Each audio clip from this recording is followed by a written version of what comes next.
ఏ మోకం పెట్టుకొని బీజేపీ వాళ్ళు ఓటు అడుగుతుండ్రు? 10 ఏళ్ళు ఆయన్నే ప్రధానమంత్రి, ఇంకేమవుతాడు? చంద్రమండలానికి రాజు అవుతాడా? మోడీ ఇప్పుడు మహబూబ్నగర్లో బీజేపీ ఓటేస్తే ఏమవుతాడు? ఆయన చంద్రమండలానికి రాజు మనకు పనులు చేస్తాడా? వాళ్ళు ఇక్కడ ఉండేటోళ్ళు కాదు, ఓట్ల కోసం వచ్చేటోళ్ళు పోయేటోళ్ళు.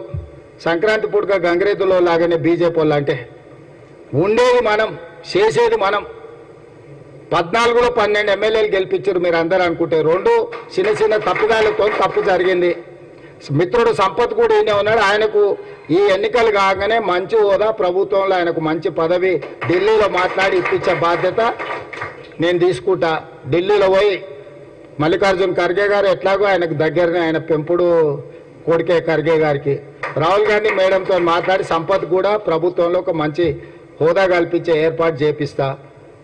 జిల్లాల ఏ ఒక్కటి కూడా వెనుకకు తిరగకండి.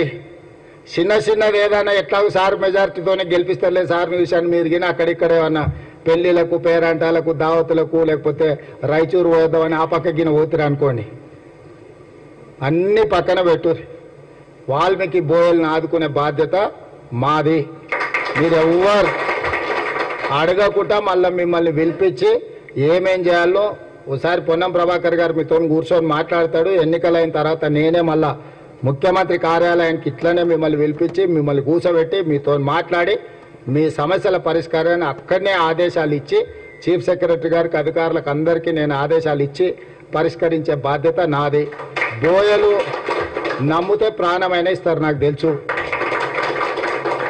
గద్వాల కోటను కంచేసి కాపాడిందే మా బోయలు, అవునా కాదా?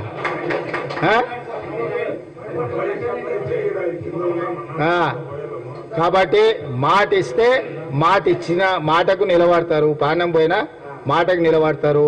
మన ముఖ్యంగా నడిగడ్డ బోయోళ్ళు అంటే మాట మనుషులు.